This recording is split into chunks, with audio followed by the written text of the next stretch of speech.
guys, welcome back to my channel. ಹೇಗಿದ್ದೀರಾ ಎಲ್ಲರೂ? ಚೆನ್ನಾಗಿದ್ದೀರಾ ಅಲ್ವಾ? ಆಫ್ಟರ್ ಎ ಲಾಂಗ್ ಟೈಮ್ ತುಂಬಾ ದಿನ ಆಗಿತ್ತು ವಿಡಿಯೋ ಮಾಡಿದೆ. 3 ವಾರ ಆಯ್ತು ಅನ್ಸುತ್ತೆ. ನಾನು ಲಾಸ್ಟ್ ವಿಡಿಯೋದಲ್ಲಿ ಕೂಡ ಹೇಳಿದ್ದೆ ಊರಲ್ಲಿರೋದ್ರಿಂದ ವಿಡಿಯೋ ಮಾಡಕ್ ಆಗ್ತಾ ಇಲ್ಲ, ಬಿಸಿ ಆಗಿದ್ದೀನಿ ಅಂತ. ಸೊ ಇನ್ನು ಮುಂದೆ ನಾನು ಕಂಟಿನ್ಯೂ ಆಗಿ ವಿಡಿಯೋ ಅಪ್ಲೋಡ್ ಮಾಡ್ತೀನಿ ನಿಮಗೋಸ್ಕರ. ನಿನ್ನೆನೂ ವಿಡಿಯೋ ಅಪ್ಲೋಡ್ ಮಾಡಬೇಕಿತ್ತು, ಸ್ವಲ್ಪ ಬಿಸಿ ಆಗಿದೆ. ಇನ್ನು ನಾನು ಕಂಟಿನ್ಯೂ ಆಗಿ ವಿಡಿಯೋ ಅಪ್ಲೋಡ್ ಮಾಡ್ತೀನಿ. ಇವತ್ತು ವಿಡಿಯೋ ಹಾಕ್ತಾ ಇದ್ದೀನಿ. ನಿನ್ನೆ ಒಂದು ವೆಜ್ ರೆಸಿಪಿ ಮಾಡಿದ್ದೆ, ಅದನ್ನ ಇವತ್ತು ಹಾಕೋದು ಬೇಡ, ಸಂಡೇ ಅಲ್ಲ ಅಂತ ಅನ್ನಿಸ್ತು, ಏನಾದರೂ ಸ್ಪೆಷಲ್ ಆಗಿರಲಿ ಅಂತ ಇವತ್ತು ನಾನ್ ವೆಜ್ ಐಟಮ್ ಮಾಡಿದ್ದೀನಿ. ಅದನ್ನ ನಿಮ್ಮ ಜೊತೆ ನಾನು ಇವತ್ತು ಶೇರ್ ಮಾಡ್ತಾ ಇದ್ದೀನಿ. ನಿನ್ನೆ ನಾನು ಮಾಡಿದಂತಹ ರೆಸಿಪಿನ ನಾನು ನಾಳೆ ಅಪ್ಲೋಡ್ ಮಾಡ್ತೀನಿ, ಯಾಕಂದ್ರೆ ಇವತ್ತು ಸಂಡೇ, ಏನಾದರೂ ಸ್ಪೆಷಲ್ ಆಗಿರಲಿ. ಮತ್ತೆ ಇನ್ಯಾಕೆ ತಡ ಮಾಡೋದು? ನಿಮಗೂ ಕ್ಯೂರಿಯಾಸಿಟಿ ಇದೆಯಲ್ಲ ನಾನು ಇವತ್ತು ಏನು ಮಾಡಿದ್ದೀನಿ ಅಂತ. ಮತ್ತೆ ತಡ ಮಾಡೋದು ಬೇಡ, ನಾನು ಏನು ಮಾಡಿದ್ದೀನಿ ಅಂತ, ಯಾವ ರೆಸಿಪಿ ಮಾಡಿದ್ದೀನಿ ಅಂತ ನೋಡ್ಕೊಂಡು ಬರೋಣ. ಬನ್ನಿ ಫ್ರೆಂಡ್ಸ್. ಚಿಕನ್ ಸುಕ್ಕ ಮಾಡ್ಕೊಳ್ಳೋದಕ್ಕೆ ನಾನಿಲ್ಲಿ ಬ್ಯಾಡಗಿ ಮೆಣಸು ತೊಗೊಂಡಿದ್ದೀನಿ. ಒಂದು 15ರಿಂದ 20 ಮೆಣಸಿದೆ ಇದರಲ್ಲಿ. ಆನಂತರ 1.5 ಟೇಬಲ್ ಸ್ಪೂನ್ ಆಗುವಷ್ಟು ಕೊತ್ತಂಬರಿ, 1/4 ಟೇಬಲ್ ಸ್ಪೂನ್ ಆಗುವಷ್ಟು ಜೀರಿಗೆ ತೊಗೊಂಡಿದ್ದೀನಿ, 1/4 ಟೀ ಸ್ಪೂನಷ್ಟು ಮೆಂತೆ ಹಾಗೂ 1 ಟೇಬಲ್ ಸ್ಪೂನಷ್ಟು ಮೆಣಸು, ಕರಿಮೆಣಸು ತೊಗೊಂಡಿದ್ದೀನಿ. ಇದನ್ನು ಇವಾಗ ಎಲ್ಲ ಸ್ವಲ್ಪ ಆಯಿಲ್ ಹಾಕಿ ಫ್ರೈ ಮಾಡ್ಕೊಳ್ಬೇಕು ಲೈಟಾಗಿ. 1 ಟೇಬಲ್ ಸ್ಪೂನ್ ಆಗುವಷ್ಟು ಆಯಿಲ್ ಹಾಕ್ಕೊಂಡೆ ನಾನು. ಫಸ್ಟ್ ನಾನು ಮೆಣಸು ಫ್ರೈ ಮಾಡ್ಕೊತೀನಿ.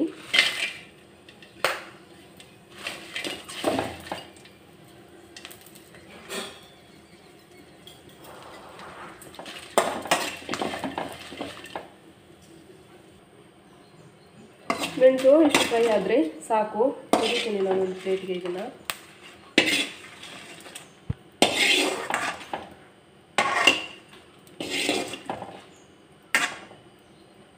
ಇದಕ್ಕೆ ಇವಾಗ ಕರಿಮೆಣಸು ಹಾಕೋತೀನಿ. ಕರಿಮೆಣಸು ಫಸ್ಟ್ ಫ್ರೈ ಮಾಡ್ಕೊಳ್ಬೇಕು, ಆನಂತರ ಅದನ್ನೆಲ್ಲ ಒಟ್ಟಿಗೆ ಹಾಕೊಂಡ್ರೆ ನಡೆಯುತ್ತೆ. ಪಟ್ಪಟ ಅನ್ನಬೇಕು ಇದು.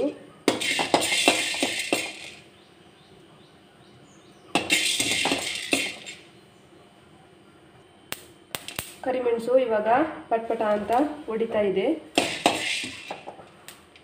ನೋಡ್ತಾ ಇರ್ಬೋದು ನೀವು. ಇದು ಇಷ್ಟ ಆದರೆ ಸಾಕಾಗುತ್ತೆ. ತೆಗಿತೀನಿ ನಾನು ಇವಾಗ ಇದನ್ನು. ಇವಾಗ ನಾನು ಉಳಿದಿರುವಂತಹ ಮಸಾಲೆನ ಹಾಕೋತಾ ಇದ್ದೀನಿ. ಯಾವಾಗಲೂ ನಾನು ಮಸಾಲ ಫ್ರೈ ಮಾಡ್ಕೊಳ್ಳುವಾಗ ಅದಕ್ಕೆ ಕರಿಬೇವು ಸೊಪ್ಪು ಹಾಕ್ತೀನಿ.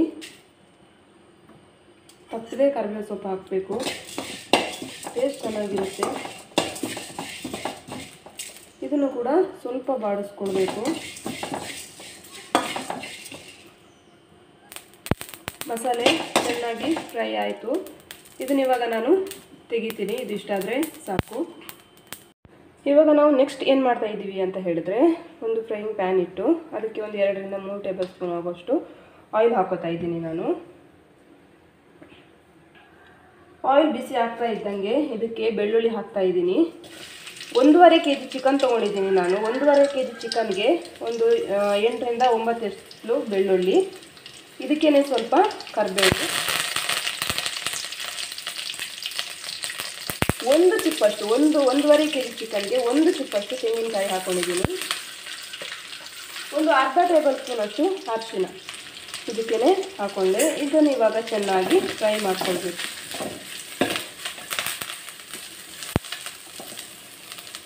ತೆಂಗಿನ ತುರಿ ಚೆನ್ನಾಗಿ ಫ್ರೈ ಆಗಬೇಕು, ಸ್ವಲ್ಪ ಬ್ರೌನ್ ಕಲರ್ ಬರಬೇಕು, ಅಲ್ಲಿವರೆಗೆ ನಾವು ಇದನ್ನು ಚೆನ್ನಾಗಿ ಫ್ರೈ ಮಾಡ್ಕೊಳ್ಬೇಕು.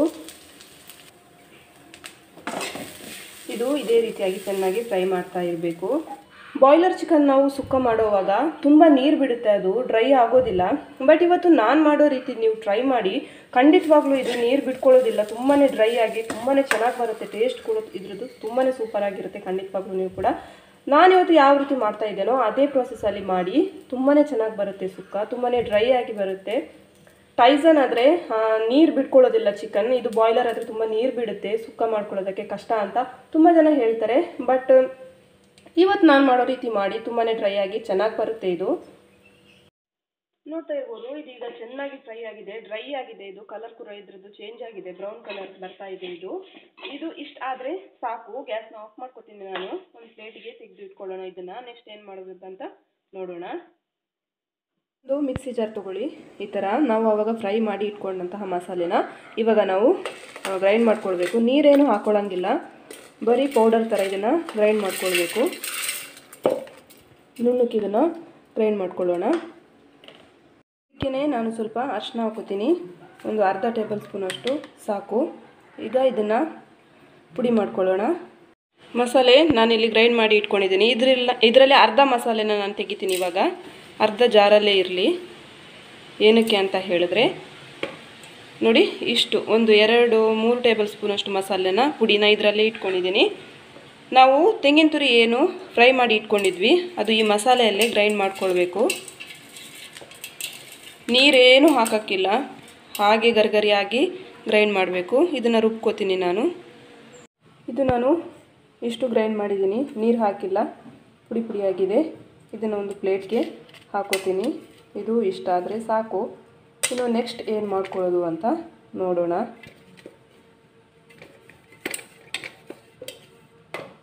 ನೋಡಿ, ಈ ಥರ ಗ್ರೈಂಡ್ ಆಗಿದೆ. ಇದು ಪುಡಿ, ಆವಾಗ ಮಾಡಿ ಇಟ್ಟಂತಹ ಪುಡಿ. ನೆಕ್ಸ್ಟ್ ಸ್ಟೆಪ್ ನೋಡೋಣ ಬನ್ನಿ. ಇನ್ನೂ ಸ್ವಲ್ಪ ಹುಣಸೆ ಹಣ್ಣು ನೀರಿಗೆ ಹಾಕೋತಾ ಇದ್ದೀನಿ ನಾನು. ಹುಳಿಗೆ ಇದು ಒಂದು ಅರ್ಧ ಲಿಂಬೆ ಗಾತ್ರದಲ್ಲಿ ಸಾಕು. ಹುಣಸೆ ಹಣ್ಣಿನ ರಸವನ್ನು ನಾವು ಅದಕ್ಕೆ ಹಾಕೊಳ್ಳೋದು. ನಾನು ಗ್ರೈಂಡ್ ಮಾಡುವಾಗ ಹುಳಿ ಹಾಕಲಿಲ್ಲ, ರಸ ತೆಗೆದು ಹಾಕೊಳ್ಳೋಣ. 1.5 kg ಚಿಕನ್ ತೊಗೊಂಡಿದ್ದೀನಿ ನಾನಿಲ್ಲಿ. ಇದನ್ನು ಯಾವ ರೀತಿ ಮಾಡೋದು ಅಂತ ನೋಡ್ಕೊಳ್ಳೋಣ.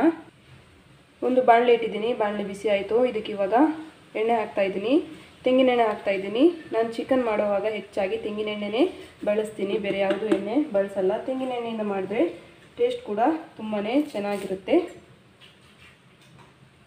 ಎಣ್ಣೆ ಬಿಸಿ ಆಗ್ತಾ ಇದ್ದ ಹಾಗೆ ಇದಕ್ಕೆ ಸಾಸಿವೆ ಏನೂ ಹಾಕೋಂಗಿಲ್ಲ, ಕರಿಬೇವು ಹಾಕ್ತಾಯಿದ್ದೀನಿ.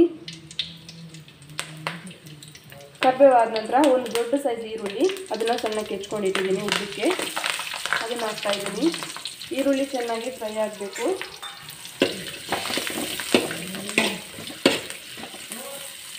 ಈರುಳ್ಳಿ ಕೆಂಪಗಾಗಬೇಕು, ಅಲ್ಲಿ ತನಕ ಇದನ್ನು ಫ್ರೈ ಮಾಡ್ಕೊಳ್ಬೇಕು. ಈರುಳ್ಳಿ ಇಲ್ಲಿ ಕೆಂಪಗಾಯಿತು. ಇವಾಗ ನಾನು ಇದಕ್ಕೆ ಚಿಕನ್ ಹಾಕೋತೀನಿ.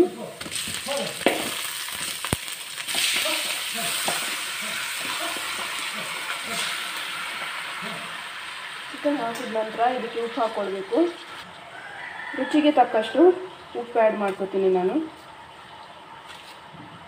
ಕಡಿಮೆ ಇದರ ಮೇಲೆ ನೋಡಿಕೊಂಡು ಹಾಕ್ಕೊಳ್ಬೋದು. ಚೆನ್ನಾಗಿ ಮಿಕ್ಸ್ ಕೊಡಬೇಕು ಇದಕ್ಕೆ.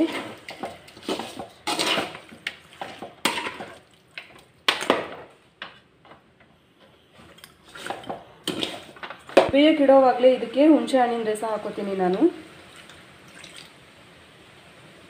ಇನ್ನು ಇದನ್ನು ಹಾಗೆ ಬೇಯೋಕ್ಕೆ ಬಿಟ್ಬಿಡೋಣ.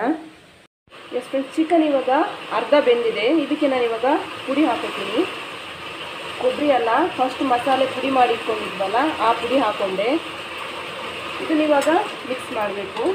ನೋಡ್ತಾ ಇರ್ಬೋದು, ಚಿಕನ್ ಇವಾಗ ಬೆಂದಿದೆ, ಎಷ್ಟು ನೀರು ಬಿಟ್ಟಿದೆ ನೀವೇ ನೋಡ್ತಾ ಇರ್ಬೋದು. ಇವಾಗ ಇದು ಡ್ರೈ ಆಗುತ್ತೆ. ನಾನು ಇವಾಗ ಕೊಬ್ಬರಿ ಹಾಕೋತೀನಿ ಇದಕ್ಕೆ. ಕೊಬ್ಬರಿನ ಇವಾಗ ಚೆನ್ನಾಗಿ ಮಿಕ್ಸ್ ಮಾಡ್ಕೊಳ್ಬೇಕು.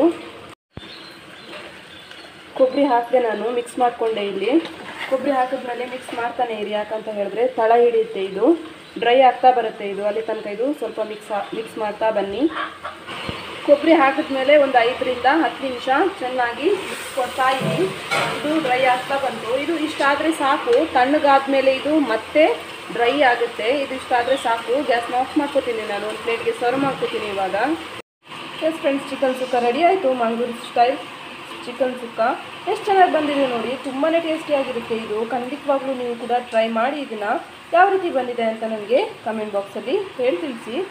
ನೋಡಿದ್ರಲ್ವಾ ಫ್ರೆಂಡ್ಸ್, ಚಿಕನ್ ಸುಕ್ಕ ನಾವು ಯಾವ ರೀತಿ ಮಾಡಿದ್ವಿ ಅಂತ. ತುಂಬಾ ಟೇಸ್ಟಿಯಾಗಿರುತ್ತೆ ಇದು. ಖಂಡಿತವಾಗ್ಲೂ ಡೆಫಿನೆಟ್ ಆಗಿ ನೀವು ಟ್ರೈ ಮಾಡಲೇಬೇಕು.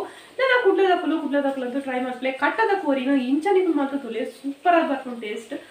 ಇನ್ನು ಇವತ್ತಿನ ನನ್ನ ವಿಡಿಯೋ ನಾನು ಇಲ್ಲಿಗೆ ಏನು ಮಾಡ್ತಾ ಇದ್ದೀನಿ. ಇವತ್ತಿನ ನನ್ನ ವಿಡಿಯೋ ನಿಮ್ಮೆಲ್ಲರಿಗೂ ಇಷ್ಟ ಆಯ್ತು ಅಲ್ವಾ? ಇಷ್ಟ ಆಯ್ತು ಅಂತ ನನಗೆ ಗೊತ್ತಾಗಬೇಕಾದ್ರೆ ನೀವು ನನ್ನ ವಿಡಿಯೋಗೊಂದು ಲೈಕ್ ಕೊಡಬೇಕು. ಹಾಗೆ ನಿಮ್ಮೆಲ್ಲ ಫ್ರೆಂಡ್ಸ್ ಅಂಡ್ ಫ್ಯಾಮಿಲಿಗೆ ನನ್ನ ವಿಡಿಯೋನ ಶೇರ್ ಮಾಡಬೇಕು. ಇನ್ನು ಯಾರೆಲ್ಲ ಸಬ್ಸ್ಕ್ರೈಬ್ ಮಾಡಲಿಲ್ಲ ದಯವಿಟ್ಟು ನನ್ನ ಚಾನಲ್ಗೆ ಎಲ್ಲರೂ ಕೂಡ ಸಬ್ಸ್ಕ್ರೈಬ್ ಮಾಡಿ ಅಂತ ಕೇಳ್ಕೊತೀನಿ. ನಾಳೆ ಇನ್ನೊಂದು ಹೊಸ ರೀತಿಯ ವಿಡಿಯೋನಿಗೆ ನಾನು ನಿಮ್ಮನ್ನು ಭೇಟಿ ಮಾಡ್ತೀನಿ. ಅಲ್ಲಿವರೆಗೂ